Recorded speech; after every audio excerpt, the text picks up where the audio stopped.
accueille à un voyage dans le temps. Bienvenue dans cette exploration calme et réfléchie des batailles oubliées de l'Antiquité. Une invitation à voyager dans le temps sans précipitation ni émotion excessive. Notre projet consiste à découvrir ensemble ces moments historiques souvent éclipsés par les grandes guerres célèbres, pour mieux comprendre leur contexte et leur impact. L'idée est d'ouvrir une fenêtre sur un passé fascinant, en racontant sans dramatisation, mais avec rigueur et détail, des récits qui méritent d'être connus. Les conflits que nous aborderons se déroulent dans des civilisations anciennes, où la guerre était un élément majeur de la vie politique et sociale. Pourtant, certains événements restent peu documentés ou méconnus, faute de sources ou d'intérêt populaire. Ici, nous prendrons le temps de coucher sur le papier ces épisodes, avec soin, en mettant en lumière les acteurs, les stratégies et les conséquences, sans ajouter de sentiments dramatiques superflus. La simplicité du ton permettra une écoute sereine, idéale pour un moment de détente et de réflexion. Dans ce cadre, le récit se focalisera sur une seule bataille à la fois, chaque histoire développant un contexte précis. Cela donnera la possibilité d'approfondir les faits, les motivations des belligérants, ainsi que le déroulement des événements. Nous rencontrerons des figures historiques souvent ignorées ou oubliées parce que leurs exploits n'ont pas été exagérés par la tradition. La réalité brute de ces affrontements offrira un contraste intéressant face aux récits guerriers amplifiés par la légende. L'Antiquité recèle de conflits variés, depuis les affrontements territoriaux jusqu'aux luttes de pouvoir au sein même des empires. Ces batailles mineures, quoique peu célèbres, ont toutes contribué à façonner le destin des peuples et ont parfois influencé durablement le cours de l'histoire. Par exemple, certaines escarmouches en Mésopotamie ou en Égypte, loin des clichés guerriers classiques, révèlent des tactiques surprenantes et une organisation militaire remarquable qui mérite une attention détaillée. Nous aborderons aussi la dimension humaine, mais toujours en évitant les excès émotionnels. L'accent sera mis sur les stratégies militaires, les armes utilisées, les formations des armées et les raisons qui ont conduit à ces conflits. Le but est de replacer chaque bataille dans son cadre historique, sans exagérer les souffrances ni les héros. Ce travail de narration apaisée est pensé pour accompagner l'auditeur dans la découverte, sans le submerger d'informations complexes, mais en gardant la précision nécessaire. Au fil des épisodes, nous croiserons des civilisations telles que les Hittites, les Phéniciens ou encore les Étrusques, dont les instruments de guerre et méthodes militaires ont souvent été occultés par les récits classiques.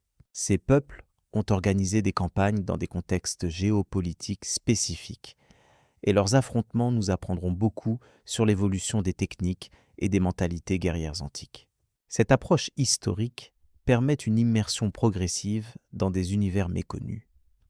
Les artefacts archéologiques, comme les armes retrouvées ou les inscriptions gravées, nourriront notre compréhension des batailles. Nous tenterons également de comprendre comment ces conflits ont influencé l'organisation politique. Alliances temporaires, rébellions, expansion territoriale. La confrontation entre ces peuples anciens se présente ainsi comme un miroir de leurs défis internes, économiques et sociaux, au-delà du simple champ de bataille. C'est ce contexte global qui enrichira notre récit. Il n'est pas question ici de glorifier la guerre, mais d'observer son rôle dans le développement des civilisations. Cette démarche permet d'aborder les batailles comme des événements historiques à part entière, avec leurs causes, déroulements et conséquences, tout en respectant la dignité des personnes impliquées. Les récits que vous entendrez seront lucides, impartiaux et empreints d'une certaine sérénité qui invite à la réflexion au fil de ce voyage dans le temps. Ainsi, dès cette première étape, nous posons les bases d'un panorama complet et calme des conflits anciens.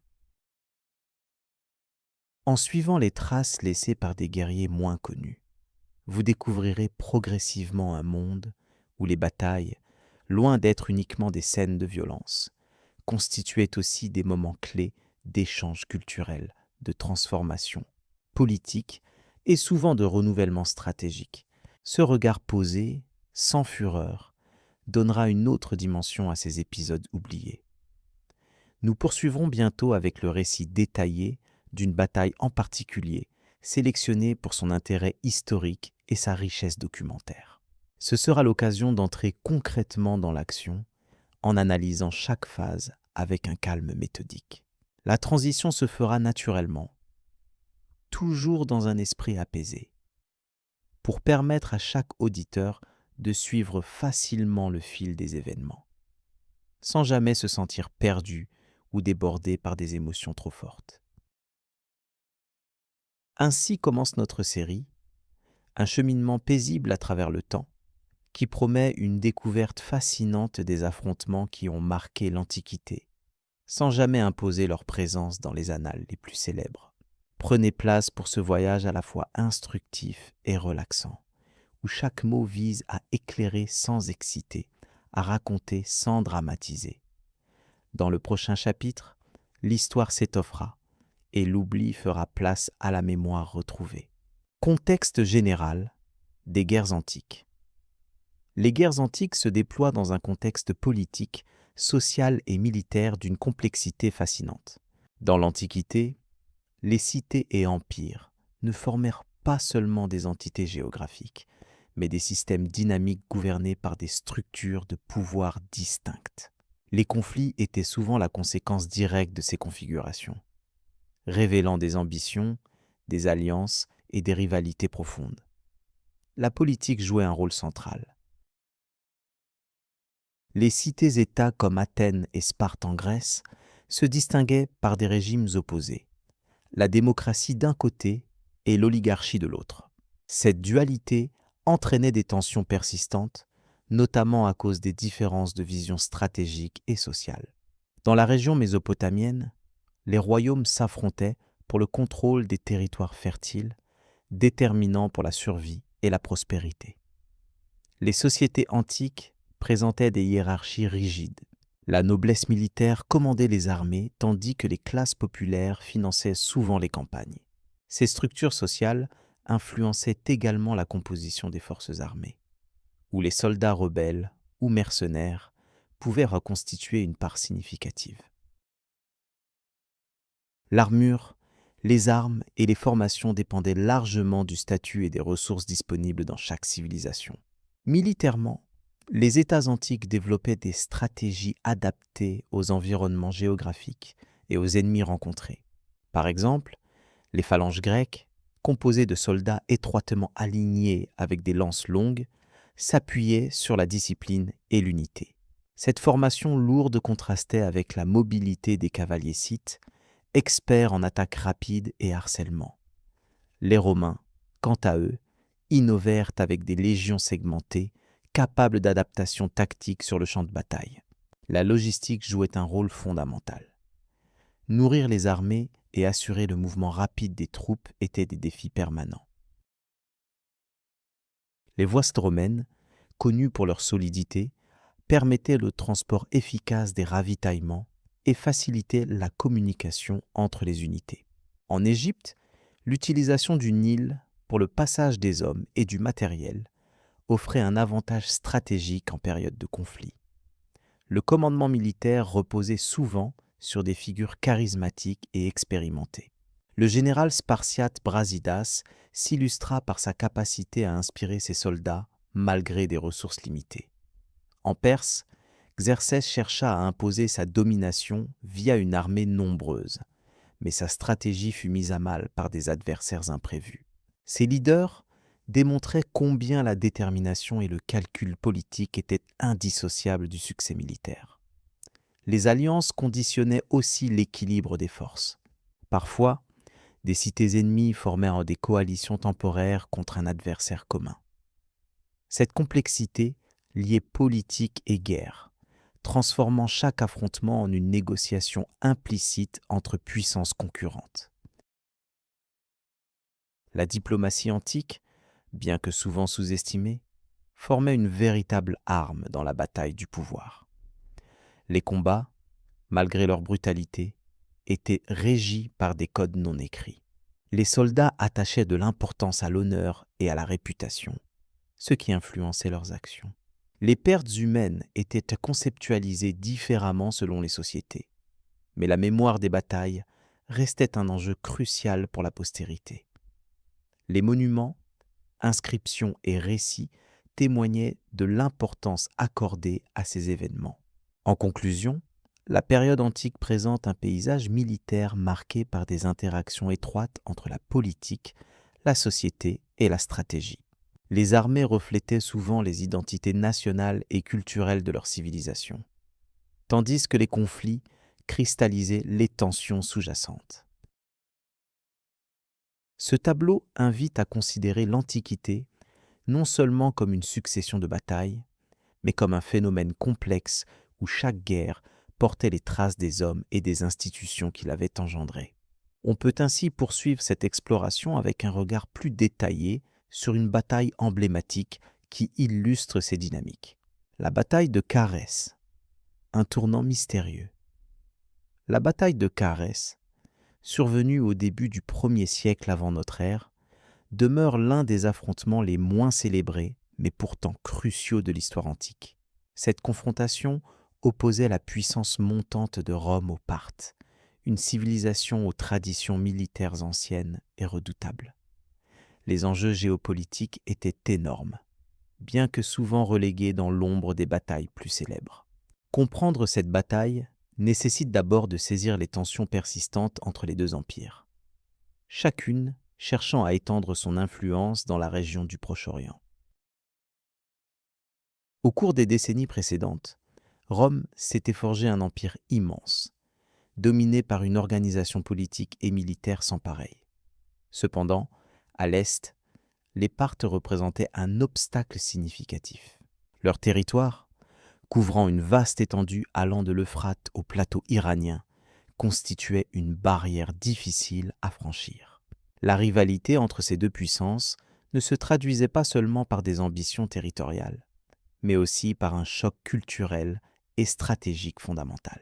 Rome, avec ses légions bien disciplinées, affrontait un adversaire adepte de la guerre équestre, notamment avec ses archers, montés dont la mobilité et la précision troublèrent souvent les armées romaines. Le commandement romain chargea Marcus Licinius Crassus, membre du premier triumvirat et homme politique ambitieux, de diriger une expédition militaire afin de soumettre la région. Crassus, riche et influent, mais peu expérimenté dans la guerre orientale, accepta ce défi. Son expédition comptait autour de 40 000 soldats, principalement des légionnaires aguerris, accompagnés de mercenaires et d'auxiliaires. La campagne terrestre visait à sécuriser les frontières orientales de Rome et à empêcher toute expansion parthe vers l'ouest.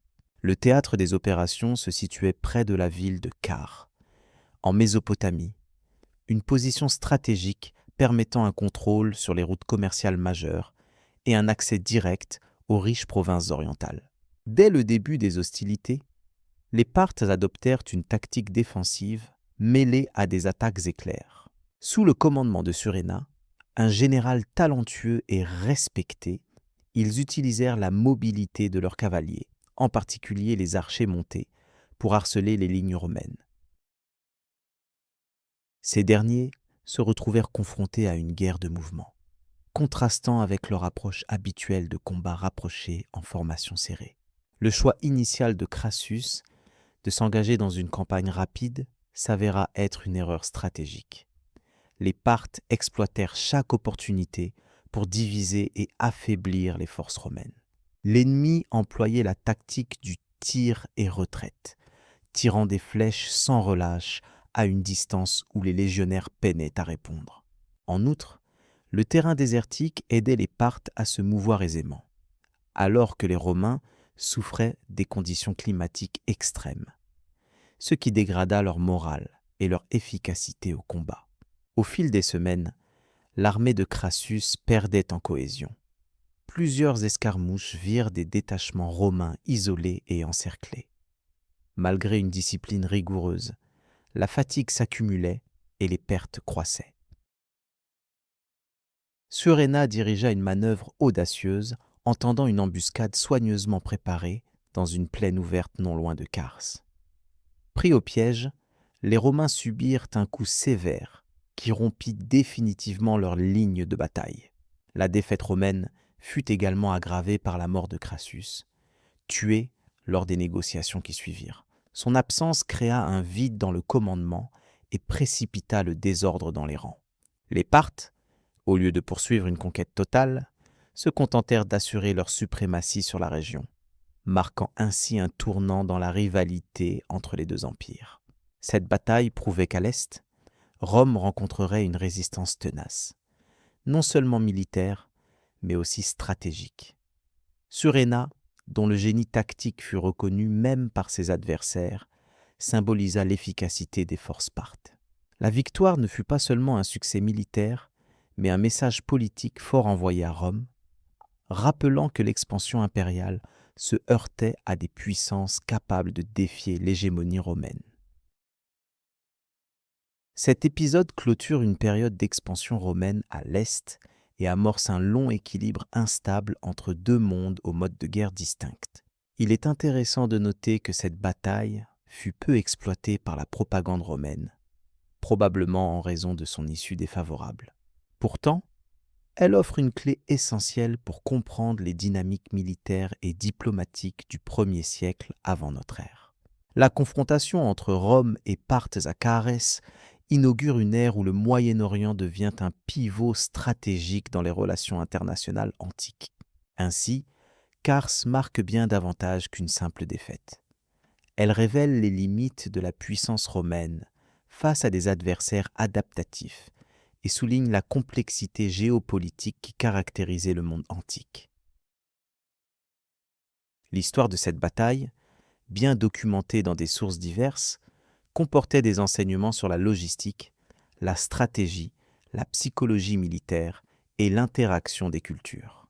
Elle invite à une réflexion approfondie sur la nature des conflits à cette époque. L'échec de Crassus fut donc un signal d'alarme pour Rome, qui comprit la nécessité d'adapter ses méthodes face à des ennemis non conventionnels. Les conséquences immédiates influencèrent notamment les politiques militaires et diplomatiques romaines dans les décennies suivantes. Ce moment précis de l'histoire prépara le terrain aux futures confrontations, accentuant rivalités et alliances changeantes dans la région. En somme, la bataille de Carrhae se présente comme un exemple fascinant d'une guerre où le combat ne se résume pas à la seule force brute. Elle démontre que la mobilité, la connaissance du terrain et la capacité d'innover tactiquement peuvent bouleverser des résultats attendus. Cette leçon reste valable bien au-delà de l'Antiquité, témoignant de la permanence des principes militaires fondamentaux. Continuons à explorer d'autres épisodes méconnus, riches en enseignements essentiels sur notre passé commun. La défaite de Gaugamel oubliée. La bataille de Gaugamel, bien que souvent éclipsée par d'autres affrontements célèbres de l'Antiquité, revêt une importance capitale dans la compréhension des dynamiques militaires et politiques de son époque. Cette défaite oubliée met en lumière une confrontation stratégique qui a façonné le destin des empires anciens de manière profonde. Analysons cette bataille en détail, en nous concentrant sur les tactiques employées et sur les conséquences qui en ont découlé pour les puissances impliquées. En l'an 331 avant notre ère, Alexandre III de Macédoine, dit Alexandre le Grand, affronta Darius III, roi de Perse, dans une région proche de l'actuel nord de l'Irak.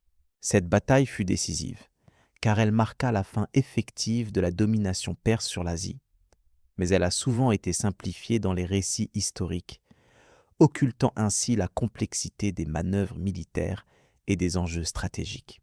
La préparatoire et la configuration des forces en présence révèlent des choix tactiques d'une sophistication remarquable.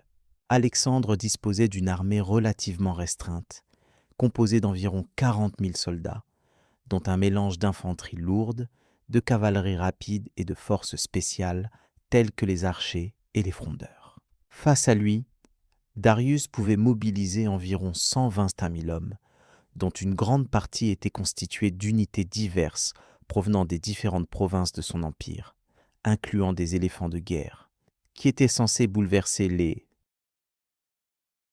formations adverses. Cependant, la supériorité numérique ne s'est pas traduite par un avantage tactique décisif. Le terrain choisi pour la bataille influença considérablement le déroulement du combat. Située sur une plaine ouverte, la zone offrait peu de couverture naturelle, obligeant les armées à adopter des formations régulières et standardisées. Alexandre sut exploiter cette topographie pour concentrer son attaque sur des points stratégiques précis, cherchant à diviser et isoler les forces perses. La flexibilité et la rapidité de sa cavalerie permirent de mener des assauts ciblés qui déstabilisèrent rapidement l'ennemi. Une des innovations tactiques majeures d'Alexandre fut l'utilisation combinée de ses phalanges, puissantes unités à pied équipées de longues lances appelées saris, avec ses unités montées, principalement la cavalerie lourde macédonienne. Cette synergie permit d'exercer une pression constante et coordonnée sur les flancs perses, empêchant ceux-ci de contre-attaquer efficacement. Les phalanges tenaient la ligne, tandis que la cavalerie exploitait les brèches, ce qui témoignait d'un commandement centralisé et d'une discipline militaire exemplaire. La cavalerie de Darius, malgré son nombre supérieur, souffrit d'un manque d'unité et d'une reconnaissance insuffisante des forces adverses. Son propre commandement, parfois imprévisible, ne put pas réagir assez vite aux manœuvres rapides d'Alexandre. De plus, les éléphants de guerre, bien que redoutables sur le papier, furent moins efficaces en raison de la préparation mentale des troupes macédoniennes qui avaient été formées à leur neutralisation, ainsi que du terrain peu favorable à leur utilisation. Un autre pilier de la victoire macédonienne fut la discipline stricte maintenue malgré la pression intense. Alors que les rangs perses commencèrent à vaciller sous la pression des assauts répétés, les soldats d'Alexandre gardèrent leur cohésion. Ce maintien de la discipline permit une exploitation rapide des faiblesses ennemies, notamment lorsque Darius perdit confiance et choisit de fuir la bataille, abandonnant ses troupes à leur sort. Un acte qui eut des répercussions dramatiques pour le moral perse. Les conséquences de cette défaite furent immenses sur le plan politique et militaire. La victoire d'Alexandre ouvrit la voie à la conquête progressive de l'ensemble de l'Empire perse, mettant ainsi fin à une hégémonie qui avait duré plusieurs siècles. Ce tournant majeur permit d'établir une nouvelle ère dominée par les idées et les conquêtes grecques, façonnant profondément la culture et la géopolitique du bassin méditerranéen et du Proche-Orient. Il est crucial de noter que, malgré son déclin, l'Empire perse ne disparut pas immédiatement. De nombreuses révoltes éclatèrent dans les provinces lointaines, certains satrapes ou gouverneurs tentant de préserver leur autonomie. La bataille de Gaugamel, tout en étant décisive, n'était donc qu'un épisode dans une série d'événements tumultueux qui aboutirent à une réorganisation complexe des territoires conquis. D'un point de vue méthodologique, cette bataille illustre la transition entre les anciennes formes de guerre basées sur la seule supériorité numérique et les stratégies plus élaborées fondées sur la mobilité, la coordination et la compréhension approfondie du terrain. Elle souligne également le rôle déterminant d'un leadership charismatique et compétent, capable de transformer des intentions en actions concrètes sur un champ de bataille. L'analyse détaillée des sources antiques, notamment celle d'Arrian et de Plutarque, offre un éclairage précieux sur la manière dont la bataille se déroula, malgré les biais inévitables. Ces récits, lorsqu'ils sont confrontés aux études archéologiques modernes et aux analyses militaires contemporaines, permettent d'approfondir notre compréhension des mécanismes de cette défaite sous-estimée. La dimension humaine reste également au cœur de cet affrontement méconnu. Alexandre, en tant que stratège, mais aussi en tant que leader, montre une capacité hors du commun à inspirer ses hommes et à maintenir une cohésion remarquable dans des conditions extrêmes. À l'inverse, Darius apparaît parfois comme un commandant dépassé par les événements, soulignant l'impact des décisions individuelles sur le cours de l'histoire. Il est également intéressant de considérer les effets à long terme de cette bataille sur la diffusion des cultures. La conquête macédonienne élargit les échanges entre l'Orient et l'Occident, favorisant un brassage qui allait transformer les arts, les sciences et les philosophies des régions concernées. En ce sens, Gaugamel fut un point de bascule contribuant à la construction d'un monde plus interconnecté, bien au-delà de la simple victoire militaire. En conclusion, cette défaite oubliée, souvent reléguée au second plan, doit être reconsidérée comme un moment clé pour comprendre la dynamique des empires anciens. Elle rassemble des leçons sur la guerre, la politique, le leadership et les interactions culturelles, offrant ainsi une riche matière pour les historiens et les passionnés du passé. Cette analyse approfondie ouvre la voie à la suite de notre exploration, où nous découvrirons d'autres batailles tout aussi fascinantes et méconnues. La bataille de Cynocéphale et ses implications. C'est avec intérêt que nous évoquons aujourd'hui un épisode central de l'histoire antique, souvent méconnu malgré son importance stratégique, la bataille de Cynocéphale. Ce combat s'est déroulé durant la Seconde Guerre de Macédoine, opposant l'armée romaine, sous le commandement de Titus Quinctius Flamininus, à la phalange macédonienne dirigée par le roi Philippe V. Cette confrontation, survenue en l'an 180, cristallise un moment fondamental dans le basculement du contrôle méditerranéen du pouvoir hellénique vers l'Empire de Rome. Le contexte de l'affrontement s'inscrit dans une période où Rome, tout juste sortie victorieuse de la première guerre punique, cherchait à étendre son influence au-delà de la péninsule italienne. Philippe V, conscient du risque d'expansion romaine, adopta une posture offensive en attaquant des alliés romains en Grèce. Ce geste provoqua la réaction de la République romaine, qui décida d'intervenir directement dans la politique grecque, provoquant ainsi la Seconde Guerre de Macédoine. Titus Quinctius Flamininus, général romain expérimenté et diplomate aguerri, fut chargé de mener l'armée contre Philippe.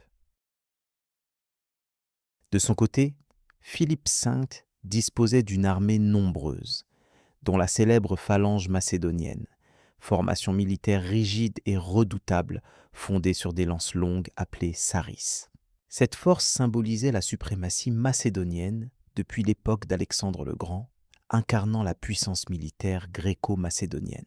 La bataille se déroula sur les collines de Cynocéphale, en Thessalie, un terrain caractérisé par des pentes irrégulières et des crêtes fragmentées. Cette configuration joua un rôle crucial dans le dénouement du combat, car elle limitait la formation cohérente de la phalange et favorisait la flexibilité des légions romaines. Le dispositif romain, plus adaptable, permit à Flamininus de tirer profit des imperfections du terrain, mettant en difficulté les régiments macédoniens.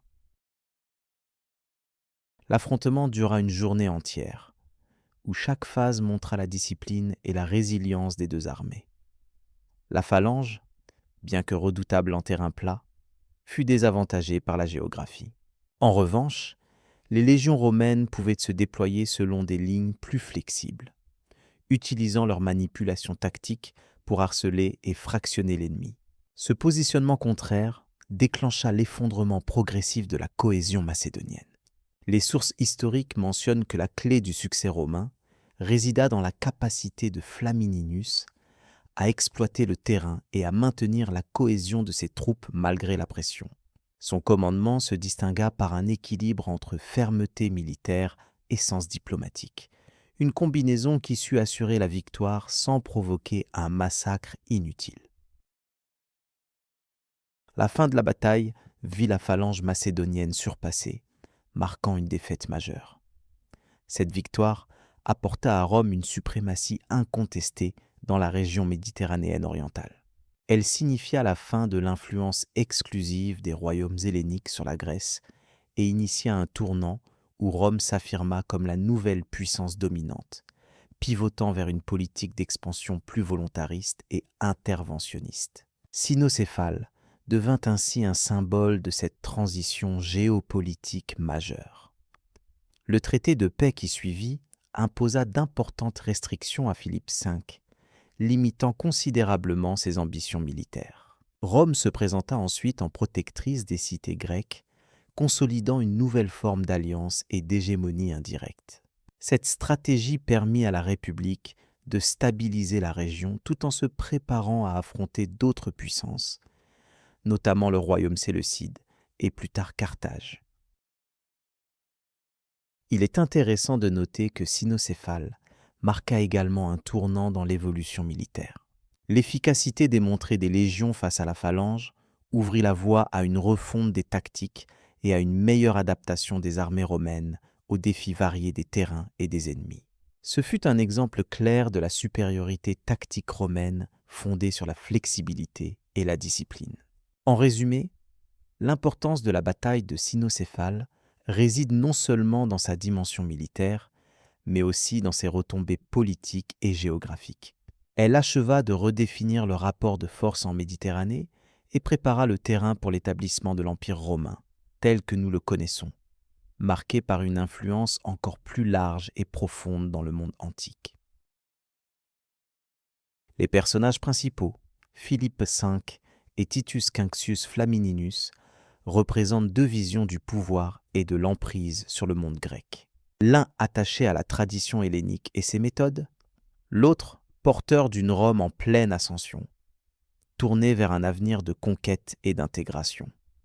Cette opposition personnifie le changement de paradigme que scella cette bataille. Ce récit, sans emphase dramatique ni fantaisie, appelle à une compréhension sereine et précise des faits, mettant en lumière les mécanismes d'un passé complexe. Il invite à réfléchir sur la manière dont les événements militaires forgent les destins des civilisations, inscrivant dans le temps les traces d'une lutte pour la suprématie qui dépasse les individus. Dans la continuité de cette analyse, il conviendra maintenant d'examiner les conséquences immédiates et à long terme de cet affrontement sur les alliances et rivalités qui agitèrent la Méditerranée, en posant les bases des futures confrontations. Cette perspective permettra de mieux saisir l'enchaînement des événements qui suivirent et la place qu'ils occupent dans le grand récit de l'Antiquité. Les guerres des Diadoques au second plan.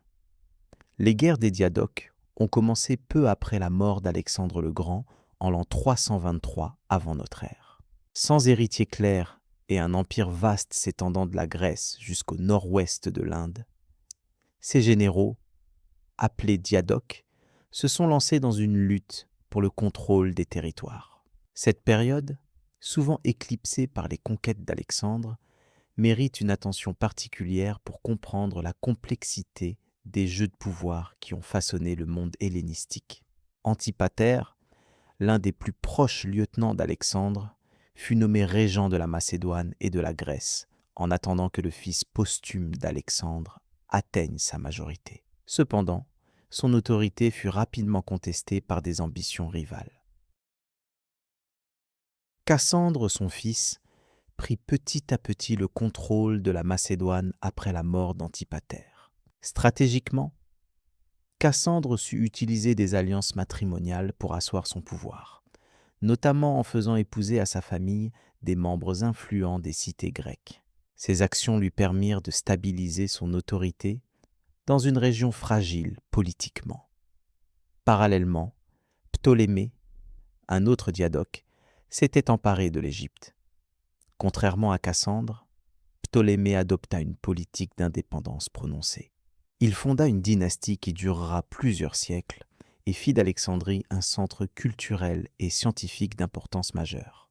Ses relations avec les autres diadoques oscillèrent entre alliances opportunistes et conflits ouverts, notamment avec Antigone, un général ambitieux qui chercha à reconstituer l'empire d'Alexandre sous son autorité.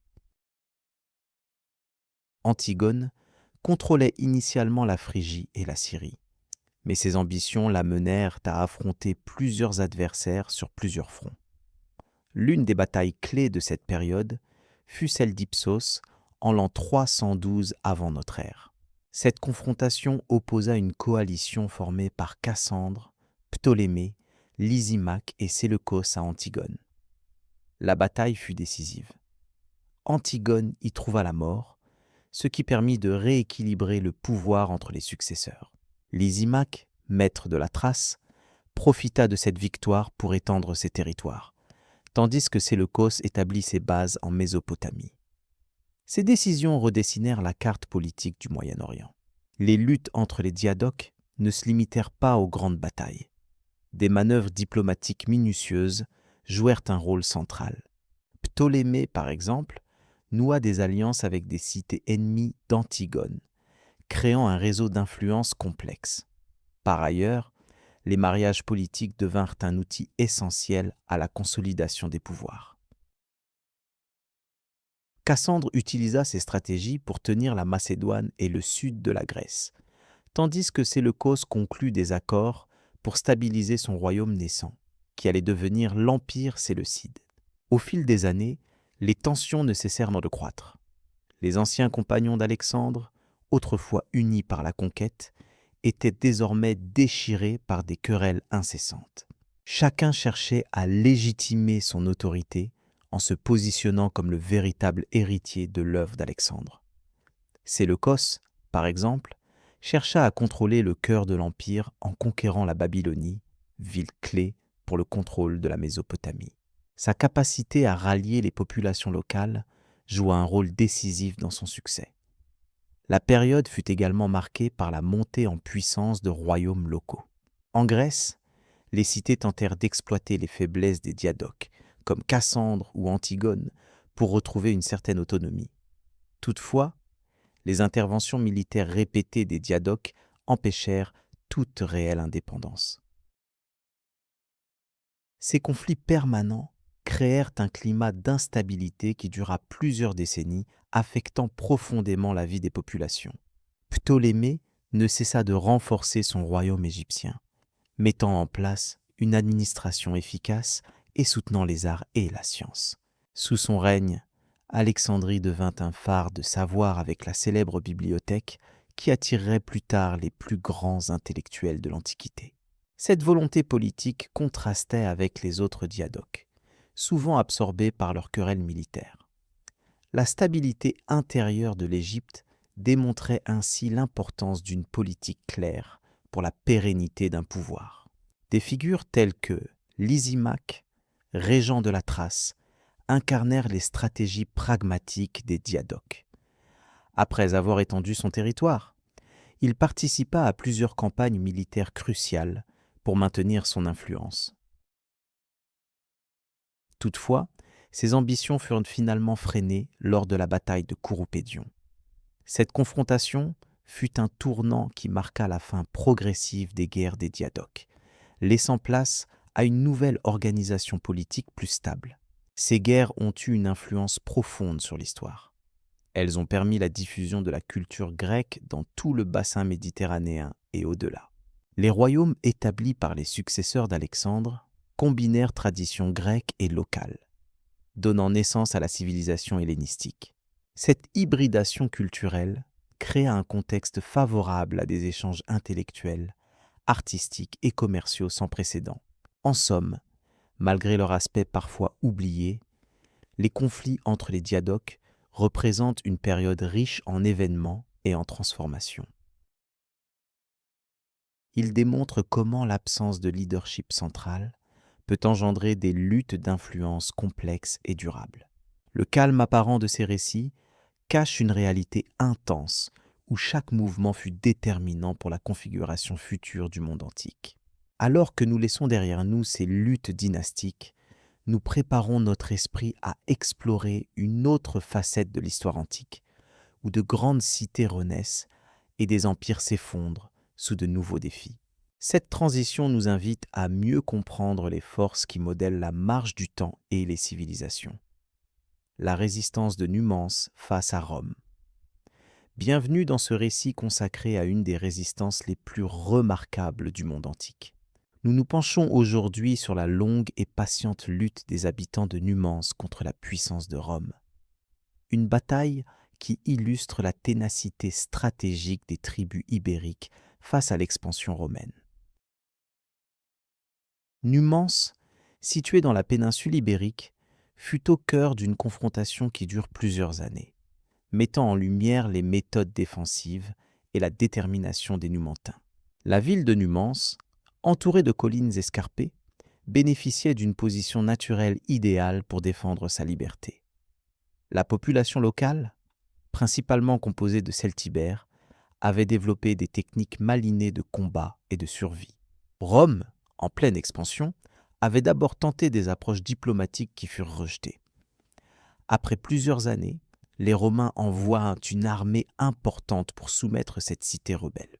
Cette situation instaure un siège dont la durée s'avère exceptionnelle pour l'époque. L'armée romaine, commandée par différents généraux successifs, rencontre une résistance inattendue. Les habitants de Numance, bien organisés, utilisent des tactiques de guérilla qui épuisent progressivement leurs assaillants. Le siège ne se limite pas à une simple confrontation frontale, mais s'étend à un véritable verrouillage du territoire autour de la ville. Durant cette période, les Numantins montrent une discipline et une solidarité remarquables, refusant de céder malgré les privations sévères. Pour comprendre cette résistance, il est essentiel d'analyser la structure sociale des habitants. Les familles étaient fortement liées et chaque membre contribuait à la défense. Hommes et femmes participaient activement, assurant le ravitaillement, soignant les blessés et maintenant le moral. Leur connaissance du terrain et l'utilisation de tunnels et d'abris naturels renforçaient leur capacité à tenir face à une armée plus nombreuse. Cette endurance surprit même les généraux romains qui pensaient à une prise rapide. Le siège de Numance dura environ 3 ans, une période au cours de laquelle les Romains durent adapter leur stratégie. La famine, la maladie et la météo jouèrent un rôle important dans l'évolution du siège. Les Romains tentèrent des assauts directs, mais furent souvent repoussés à cause de la détermination locale. Ce conflit illustre non seulement une lutte militaire, mais aussi un combat pour l'identité et la souveraineté face à une domination étrangère. L'historien romain Scipion Émilien, qui prit finalement le commandement, décida de renforcer le blocus en construisant des fortifications autour de la ville. Il mit en place une tactique de siège classique, combinant l'usage de machines de guerre et de troupes spécialisées. Ces tentatives pour diviser la population par la famine furent méthodiquement exécutées. Cependant, la résistance des Numantins persista malgré la détérioration progressive des conditions de vie. Cela montre une grande capacité d'adaptation et un esprit de résistance enraciné. Les archives antiques révèlent que les habitants refusèrent d'abandonner leur cité, préférant parfois mourir plutôt que de se soumettre. Cette résistance exemplaire eut un impact durable sur la mémoire collective des peuples ibériques. Le siège de Numance est souvent cité comme un symbole de courage face à la puissance romaine, témoignant aussi des limites de cette dernière dans certaines entreprises militaires. Cette histoire éclaire ainsi la complexité des relations entre Rome et les peuples conquis. La stratégie de siège de Rome, malgré sa supériorité numérique et technique, ne put triompher immédiatement. Cette lutte continue, au-delà d'une simple bataille, fut aussi le théâtre d'une série de négociations, d'espionnage et de tensions internes. Les récits collectés dans différentes sources montrent l'importance du moral des troupes dans ce type de conflit prolongé. En effet, l'épuisement psychologique et physique joue un rôle souvent déterminant, particulièrement dans les sièges. L'exemple de Numance invite à reconsidérer les pertes humaines dans ces confrontations anciennes. Si les chiffres exacts ne sont pas toujours disponibles, les témoignages indiquent une souffrance partagée et une persistance remarquable face à l'adversité. On y voit notamment l'importance du leadership, souvent incarné par des figures locales qui, par leur sagesse et leur courage, ont su maintenir la cohésion communautaire en des temps difficiles. Cela contraste avec l'image souvent simplifiée des guerres antiques. Le dénouement survint lorsque l'épuisement général força les habitants à prendre une décision collective. Certaines sources évoquent par la destruction volontaire de la ville pour éviter sa capture, un acte ultime de défi. Même dans cette phase finale, la stratégie ne se limite pas à la survie physique, mais exprime une volonté politique et symbolique. Ce choix marqua une fin tragique, mais à la fois digne d'une résistance qui a marqué l'histoire du monde antique. Cette histoire de résistance témoigne des limites du pouvoir impérial romain, lorsqu'il doit faire face à des peuples déterminés et bien organisés. Elle offre un éclairage précieux sur les méthodes employées, tant du côté des assiégeants que des défenseurs. On perçoit ici une confrontation entre deux mondes, deux visions du pouvoir, dont l'une cherche à s'imposer par la force, tandis que l'autre lutte pour préserver son autonomie culturelle et territoriale. Le récit de Numance est ainsi un témoignage documentaire important, qui reflète la diversité des formes de résistance dans l'Antiquité.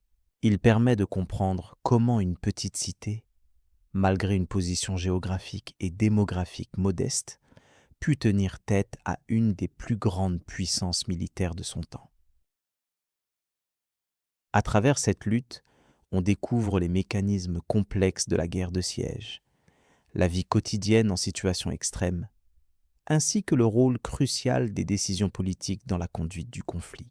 Dans cette continuité, les leçons tirées du siège de Numance nourrissent encore aujourd'hui l'étude des conflits et des interactions culturelles en période de tension militaire.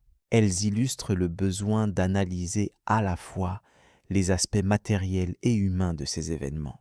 Cette perspective historique invite à reconsidérer les notions de résistance, de sacrifice et de stratégie dans un contexte où la survie dépasse le simple fait militaire pour toucher au fondement d'une communauté.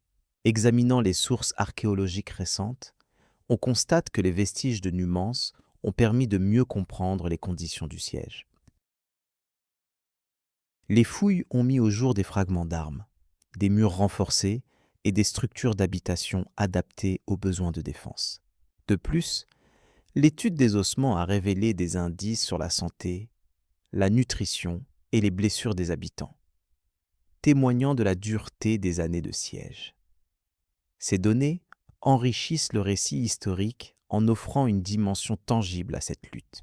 Il est également pertinent de noter l'impact à long terme de cette résistance sur la mémoire collective espagnole. Numance est devenu un symbole historique qui inspire des réflexions sur la résistance face à l'oppression. Ce souvenir a traversé les siècles par des récits oraux, des textes historiques et des œuvres artistiques contribuant à la construction d'une identité régionale forte. Cette perpétuation de mémoire souligne l'importance des événements passés dans la formation des nations contemporaines. Par ailleurs, l'étude des stratégies adoptées à Numance fournit des exemples d'adaptation militaire dont les enseignements ont traversé les époques. Les tactiques de harcèlement, la gestion des ressources limitées, la construction de fortifications temporaires et l'organisation sociale ont été analysés dans divers contextes militaires ultérieurs. Ces éléments démontrent que même dans une situation d'infériorité apparente, une communauté peut mettre en place des réponses ingénieuses pour résister efficacement. Il est aussi intéressant de considérer la figure de Scipion Émilien dans cette histoire. Connu pour sa rigueur et son sens stratégique, il incarne l'approche romaine pragmatique du siège. Son commandement fut déterminant pour conclure ce conflit qui avait épuisé ses prédécesseurs. Sa capacité à maintenir la discipline et à appliquer une pression constante fit pencher la balance. Pourtant, cette victoire ne fut pas obtenue par la simple force, mais par une série de manœuvres planifiées et une patience remarquable. Enfin, cette lutte rappelle que la notion de victoire en guerre n'est pas toujours synonyme de domination sans concession. Le siège de Numance démontre que la résistance armée comporte des dimensions symboliques et émotionnelles profondes, bien que cette histoire se présente ici de manière factuelle et détachée. Comprendre ces paramètres enrichit notre appréhension des conflits anciens et renouvelle notre regard sur la complexité des relations entre Rome et les peuples qui l'ont affrontée. Poursuivant notre exploration des batailles oubliées de l'Antiquité, nous allons désormais tourner notre attention vers une autre confrontation marquante qui révèle la multiplicité des enjeux militaires et culturels de cette période. La bataille d'Actium revisitée. L'affrontement naval, appelé bataille d'Actium, s'est déroulé le 26 septembre de l'année 30 de notre ère avant la fondation de Rome. Ce combat oppose deux figures majeures de l'histoire romaine. Octave, qui deviendra empereur Auguste, et Marc-Antoine allié à la célèbre reine Cléopâtre. La confrontation représente l'aboutissement d'un conflit prolongé pour le contrôle ultime de la République romaine, menant à une transformation politique majeure. Les forces en présence comprennent une flotte d'environ 350 navires pour Octave, face à une escadre légèrement plus nombreuse d'environ 430 bâtiments au commandement de Marc-Antoine. La bataille se déroule dans les eaux de la mer Ionienne, près du promontoire d'Actium, sur la côte occidentale de la Grèce. Le lieu a une importance stratégique essentielle pour le contrôle des routes maritimes entre l'Orient et l'Occident. Avant le combat, Octave déploie ses vaisseaux de manière à tirer parti du vent et des courants marins. Sa tactique vise à isoler la flotte ennemie en empêchant la fuite vers la côte. À l'inverse, Marc-Antoine adopte une stratégie plus risquée, comptant sur la puissance de feu de ses navires plus lourds et sur la coordination avec Cléopâtre, dont la flotte royale égyptienne joue un rôle clé. Au début de l'affrontement, les combats sont intenses. Les rameurs manœuvrent leurs navires pour tenter de percer les lignes adverses. La supériorité tactique d'Octave se manifeste par une meilleure coordination entre ses capitaines et une adaptation rapide aux mouvements imprévus de l'ennemi. Dans ce contexte, les navires plus agiles d'Octave parviennent à encercler progressivement les vaisseaux de Marc-Antoine. Cependant, la bataille prend une tournure décisive lorsque Cléopâtre décide de battre en retraite avec une partie importante de sa flotte. Cet acte provoque une confusion parmi les troupes de Marc-Antoine, dont le moral s'effondre face à cet apparent abandon. Ce choix stratégique de la reine peut être interprété de plusieurs manières. Tentative de protéger ses forces ou signe de désespoir. Cette décision influence directement le cours de la bataille. Marc-Antoine, voyant sa flotte se désagréger, choisit de suivre Cléopâtre plutôt que de continuer à combattre. Ses troupes restantes sont rapidement submergées ou se rendent. Le calme revient sur les eaux d'Actium, laissant Octave vainqueur incontesté de ce duel naval. Sur le plan politique, la victoire à Actium marque la fin de la guerre civile qui déchirait Rome depuis plusieurs années. Octave consolide son pouvoir et s'impose comme le maître du monde romain, ouvrant la voie à la Pax Romana. La défaite de Marc-Antoine et la fuite de Cléopâtre marquent également la chute définitive de l'influence égyptienne sur la scène méditerranéenne. Les conséquences de la bataille dépassent le simple cadre militaire. Elles traduisent un changement profond dans l'organisation de l'Empire romain et la manière dont le pouvoir s'exerce. Octave, désormais Auguste, institue un régime où l'autorité centrale prime, tout en maintenant les apparences républicaines. Cette transformation politique influence durablement l'histoire occidentale. L'importance stratégique d'Actium réside également dans l'impact sur les relations entre Rome et les royaumes orientaux. La victoire romaine redessine les frontières et impose une hégémonie romaine indiscutable en Méditerranée. Elle sonne le glas de l'indépendance des anciennes puissances hellénistiques et égyptiennes. Le déroulement précis de la bataille a fait l'objet de nombreux récits et analyses historiques, souvent influencés par les protagonistes eux-mêmes. Les sources antiques mettent en avant le rôle de la chance, des erreurs stratégiques et de la trahison au sein des rangs ennemis. Ces éléments contribuent à une image complexe de ce conflit naval. La flotte d'Octave était composée principalement de navires longs et maniables appelés trirèmes, qui favorisaient les attaques rapides et les évolutions stratégiques. En revanche, la flotte de Marc-Antoine utilisait des navires plus lourds à 12 rangs de rameurs, conçus pour des combats frontaux imposants. Ce choix influença l'issue de la bataille. Par ailleurs, la psychologie des chefs joue un rôle essentiel. Octave fait preuve d'une patience stratégique remarquable, attendant le moment propice pour lancer son offensive. Marc-Antoine, quant à lui, est pris entre son devoir militaire et sa relation personnelle avec Cléopâtre, ce qui affecte ses décisions pendant le combat. L'usage de la propagande après la bataille contribue à renforcer l'image d'Octave comme sauveur de Rome. Les monuments et monnaies célébrant la victoire d'Actium s'inscrivent dans une politique de légitimation du pouvoir nouveau. Cette manipulation de l'histoire propre à l'époque joue un rôle crucial dans la pérennisation du régime. Les historiens modernes continuent de débattre des aspects techniques et humains de cette bataille. Certains mettent en lumière l'importance de la logistique, d'autres insistent sur l'impact émotionnel du combat pour les marins et soldats impliqués. Ce consensus incertain rend Actium aussi fascinant qu'énigmatique. Enfin, la bataille d'Actium ne se limite pas à une simple confrontation militaire. Elle symbolise un basculement fondamental des pouvoirs en Méditerranée antique, annonçant l'ère impériale et modifiant durablement les paradigmes politiques, culturels et sociaux. Ce moment reste un pilier incontournable pour comprendre l'évolution du monde antique. Ce récit invite désormais à considérer les suites immédiates de cette victoire et leur influence sur la construction de l'Empire romain tel qu'il est connu aujourd'hui, initiant ainsi l'étude plus approfondie des transformations postérieures. Les guerres samnites reléguées au silence. Les conflits entre Rome et les Samnites occupent une place centrale dans l'histoire de la péninsule italienne, bien que souvent éclipsés par la renommée des guerres puniques ou des campagnes de César. Ces affrontements, étalés sur une période qui s'étend approximativement du milieu du IVe siècle avant notre ère à la fin du IIIe siècle avant notre ère, ont profondément marqué l'évolution politique et militaire de Rome. Les Samnites, peuple montagnard implanté dans la région du Samnium, au sud-est du Latium, représentaient un obstacle majeur à la domination romaine sur l'Italie centrale.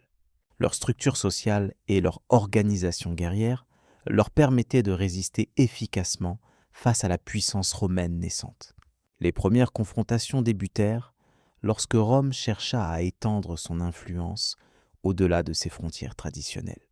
La région de Campanie, fertile et stratégique, était disputée entre diverses populations, dont les Samnites et les Romains. Ces derniers, conscients des enjeux, ne tardèrent pas à engager des opérations militaires pour contenir les Samnites.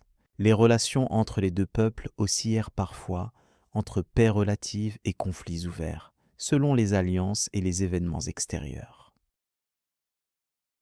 Cependant, il ne fallut que peu de temps avant que la rivalité ne dégénère en une série de guerres majeures, que les historiens ont regroupées sous le nom de guerre samnite.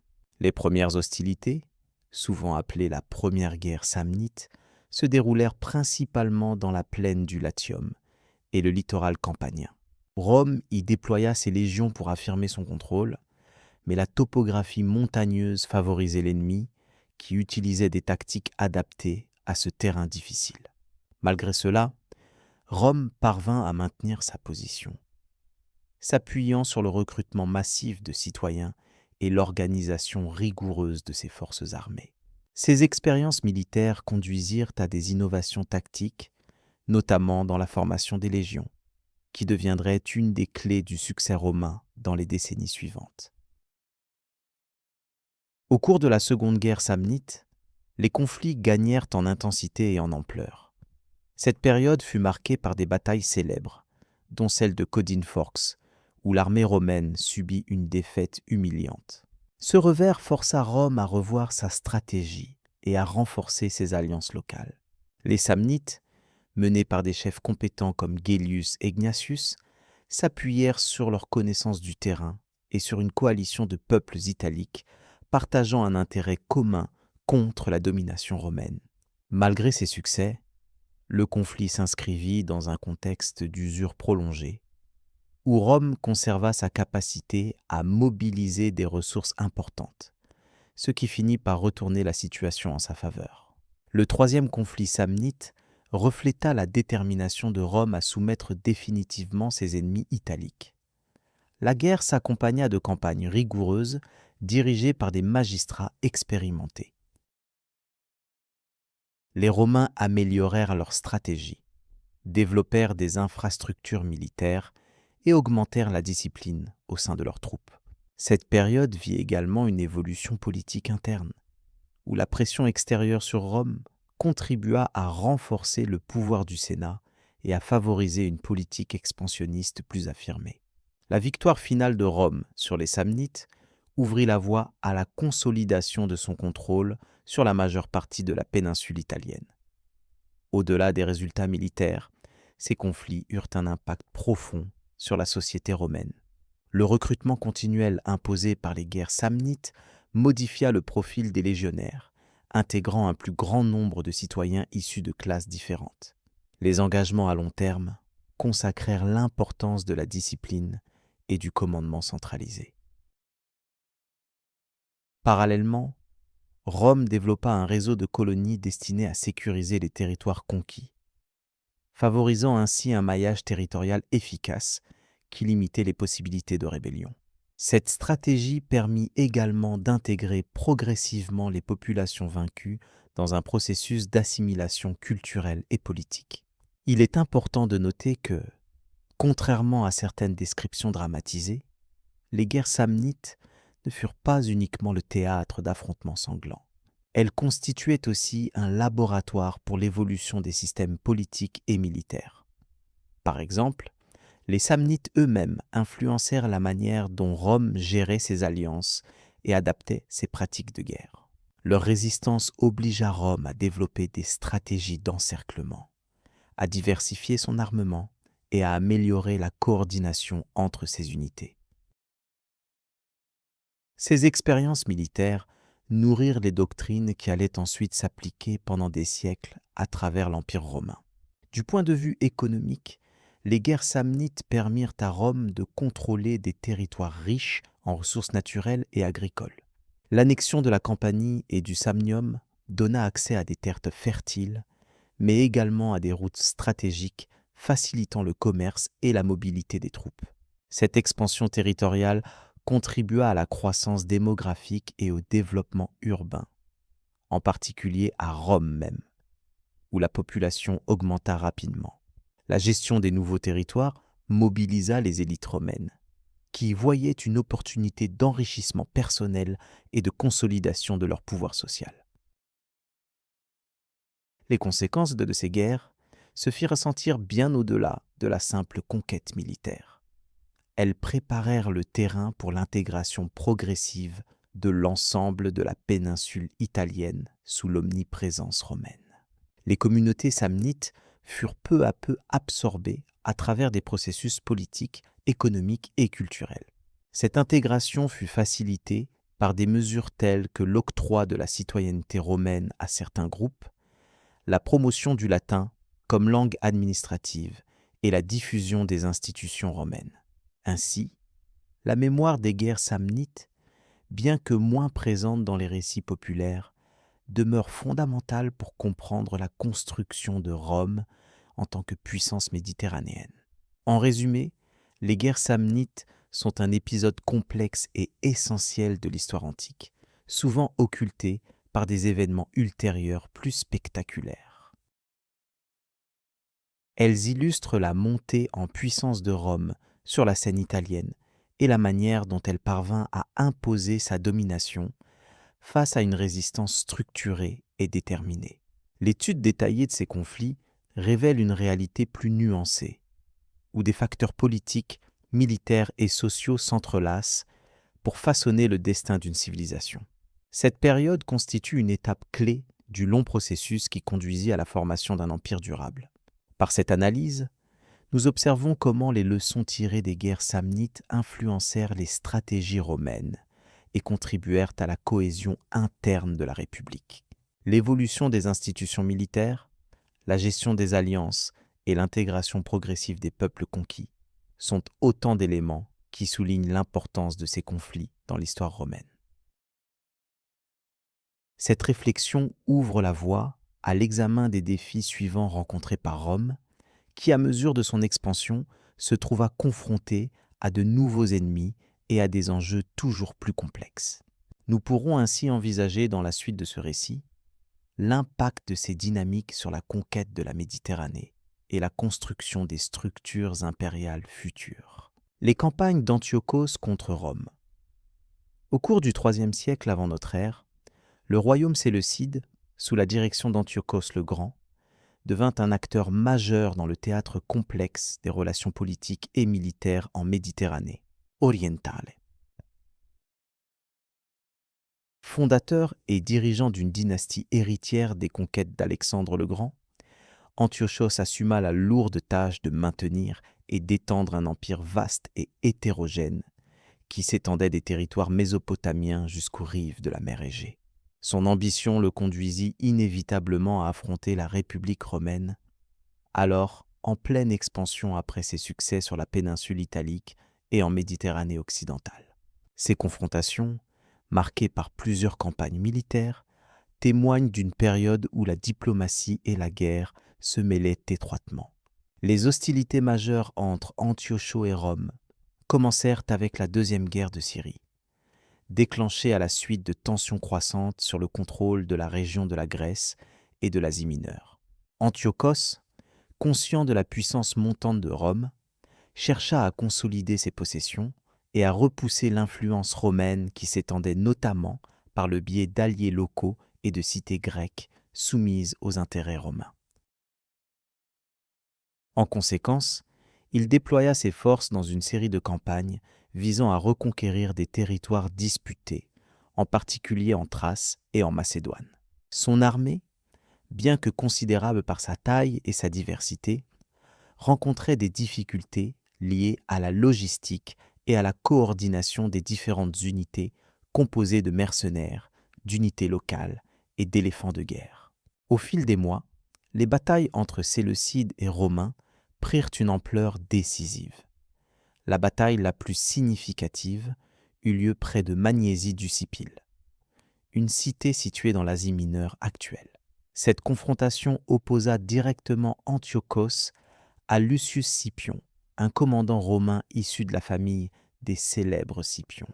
Lors de cette bataille cruciale, les légions romaines, bien entraînées et disciplinées, réussirent à prendre l'ascendant sur les troupes séleucides, malgré la bravoure et la stratégie d'Antiochos.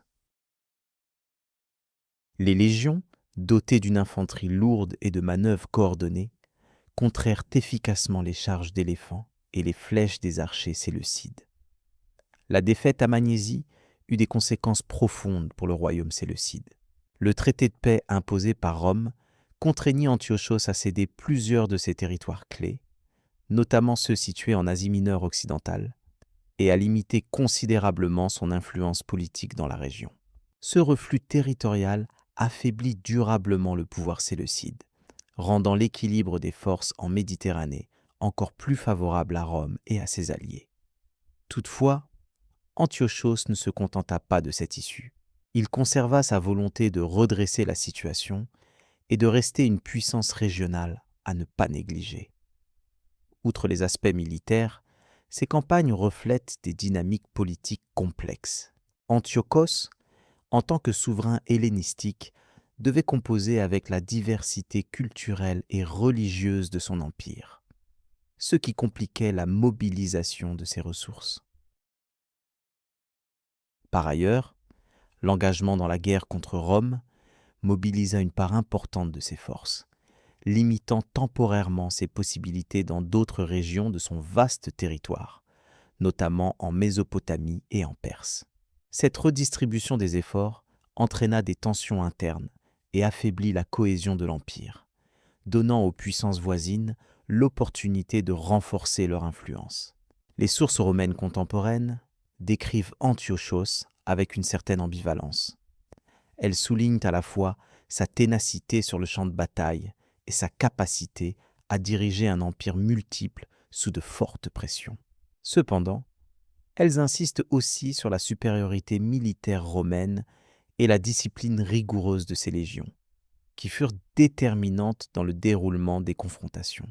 Contrairement à la tactique souvent plus fluide et variée des Séleucides, les troupes romaines appliquaient des stratégies fixes qui, dans ce contexte, se révélèrent particulièrement efficaces. En dépit de sa défaite, Antiochos resta une figure importante dans les équilibres géopolitiques de la région.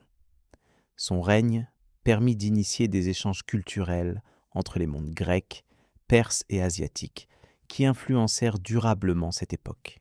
Avec le recul, on mesure combien ces campagnes militaires contre Rome reflètent un moment clé de la transformation progressive du paysage politique de l'Antiquité, annonçant l'ascension définitive de Rome en tant que puissance dominante en Méditerranée orientale. Les conséquences de ces batailles dépassèrent le simple cadre militaire.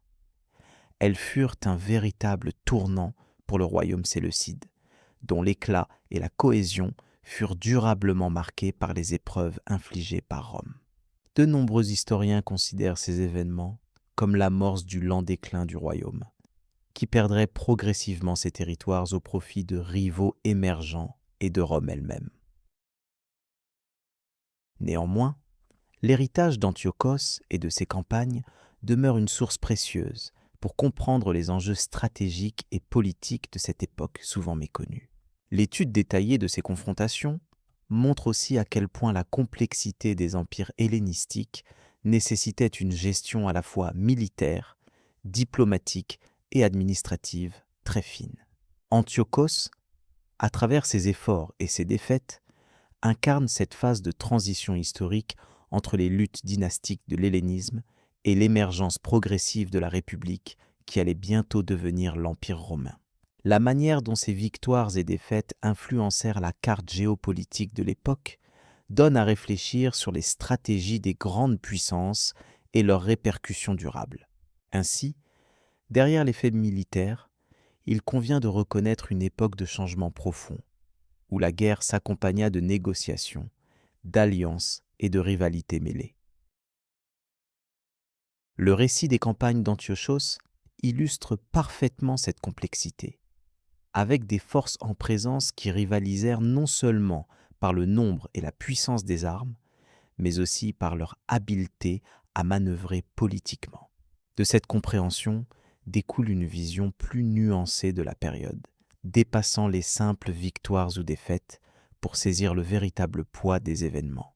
À ce stade de notre exploration, il est important de noter que l'héritage d'Antiochos ne se limite pas à ses affrontements directs avec Rome. Son règne permit également la diffusion d'idées et la circulation des savoirs entre différentes cultures, telles que grecques, perses et indigènes, enrichissant ainsi la civilisation de son temps. Ce contexte culturel donne une autre dimension aux campagnes militaires, insérant ces dernières dans une trame plus large d'échanges et de transformations sociétales persistantes. En conclusion, les campagnes d'Antiochos contre la République romaine représentent un épisode crucial qui révèle bien des facettes de l'Antiquité classique.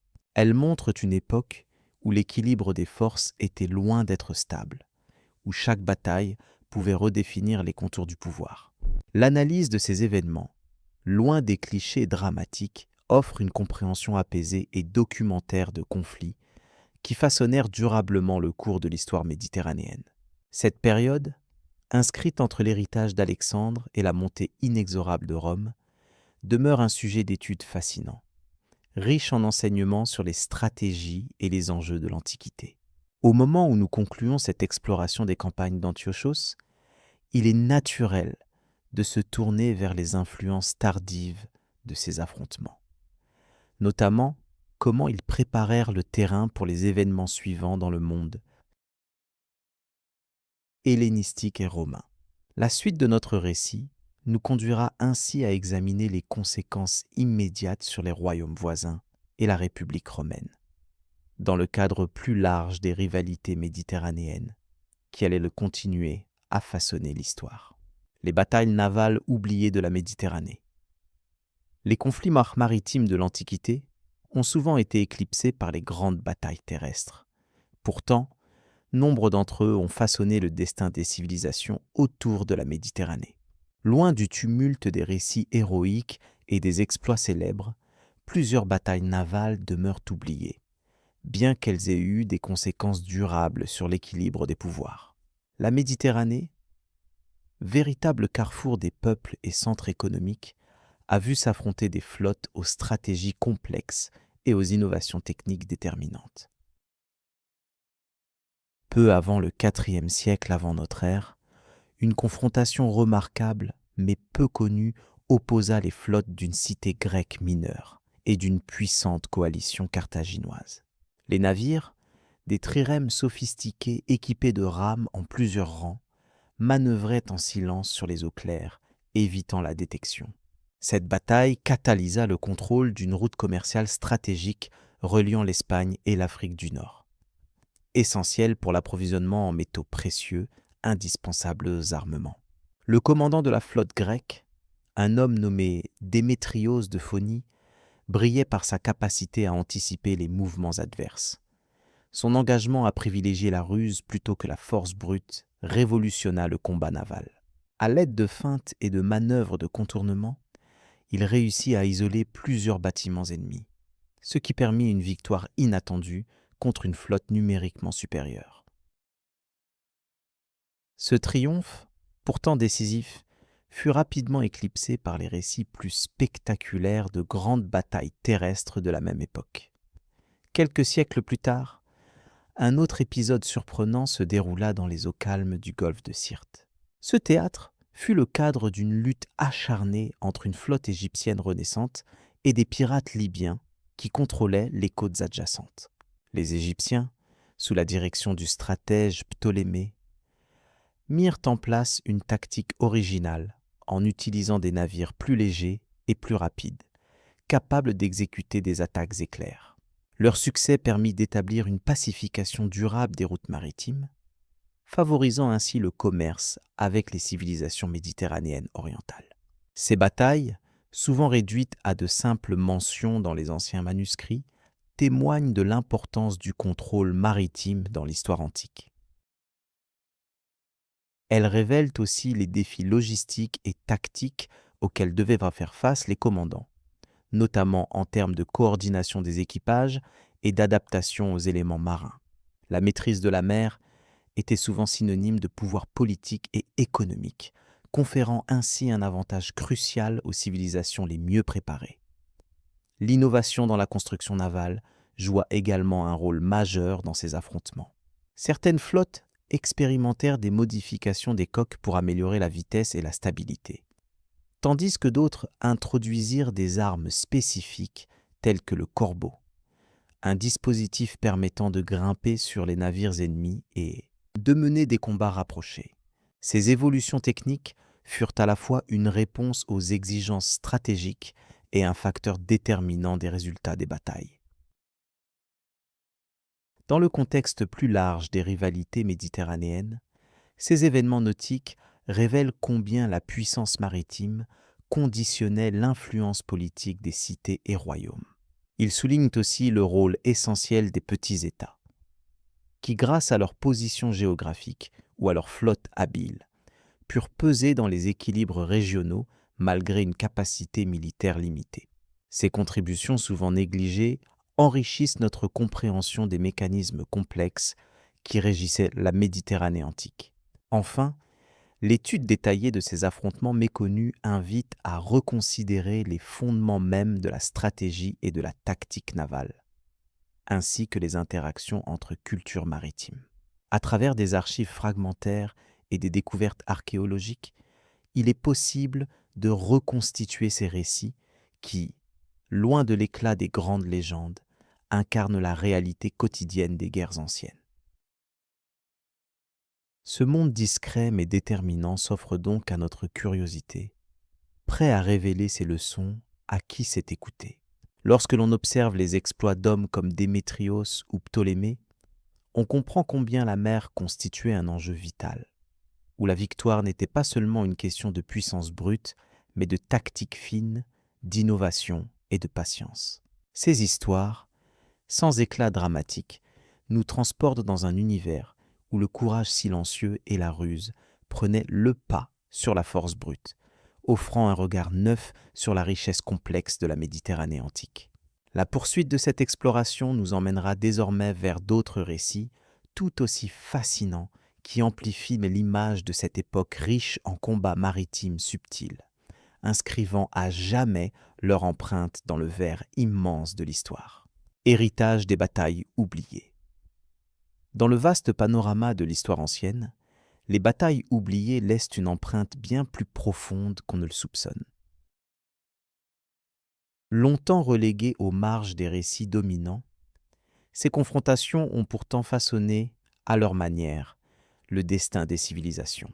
Leur impact, souvent invisible au premier regard, s'inscrit dans la transformation progressive des sociétés, des cultures et des équilibres géopolitiques. Comprendre ces conflits méconnus, c'est saisir la complexité du passé qui échappe aux grands récits glorieux et redécouvrir les racines souvent fragiles d'unité et d'institutions majeures. Un regard posé sur ces affrontements nous révèle leur rôle de catalyseur dans l'évolution des techniques militaires. Par exemple, au cœur d'un combat souvent négligé sur les rives de la Méditerranée, l'ergonomie des équipements a changé, préfigurant des innovations qui seraient utilisées des siècles plus tard. Ces batailles ont également influencé les stratégies politiques, conduisant parfois à des alliances inattendues ou à des ruptures majeures. Le jeu des pouvoirs s'y est joué avec une subtilité que les annales officielles occultent souvent au profit de noms plus célèbres.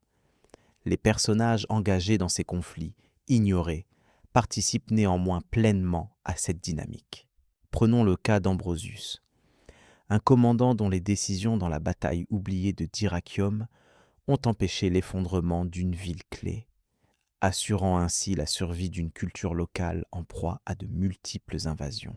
Son rôle, bien que peu mentionné, illustre parfaitement comment les acteurs de terrain ont façonné l'histoire par leur choix, souvent sous une pression immense et dans des conditions extrêmes.